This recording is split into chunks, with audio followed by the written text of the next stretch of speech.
So just put this current crisis in perspective for us, because you have said that this is the most dangerous moment in the Middle East in years, possibly decades. Explain why.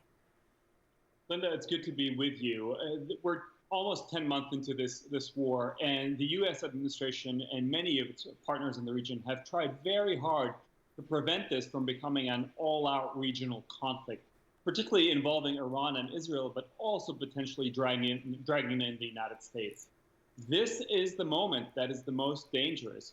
Iran is very hard-pressed to come up with a response right now that helps it restore its deterrence against Israel after Israel conducted an attack, killing Hamas's leader in the Iranian capital under Iranian support and guard.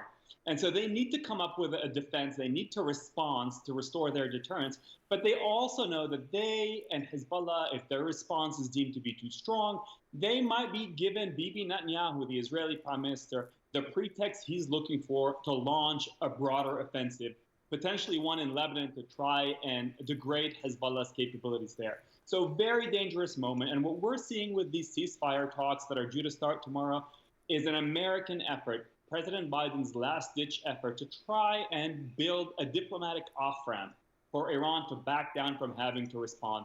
But I'm not optimistic. It's interesting, though, when you look at what we are hearing from Iran, it's vowing retaliation for the assassination of the Hamas political leader in Tehran.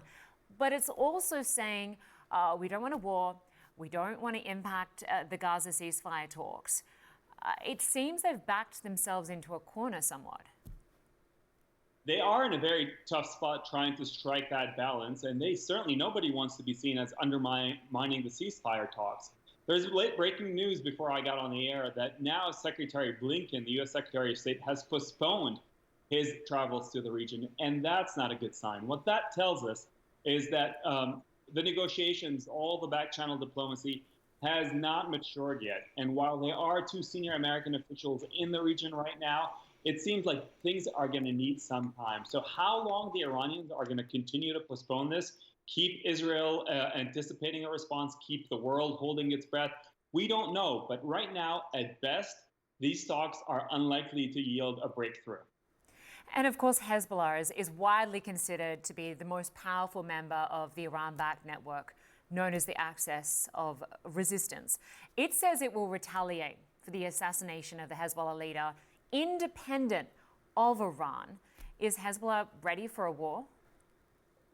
Hezbollah does not want a war. Lebanon continues to suffer from the 2019 financial collapse, the most painful, most significant financial and economic collapse in that country's history. Certainly everybody in Lebanon, including Hezbollah's own constituency, remember the disaster of the 2006 war when they fought a month-long war with Israel. Nobody's looking for a war. But again, Hezbollah finds itself in this policy dilemma. If Israel's latest attack, the assassination of its military leader, goes unanswered, that will only encourage the Israelis to conduct further attacks.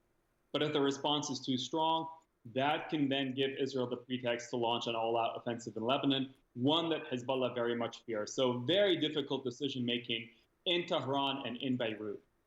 Firas Maksad, really good to get your perspective and analysis. Thanks so much for joining us.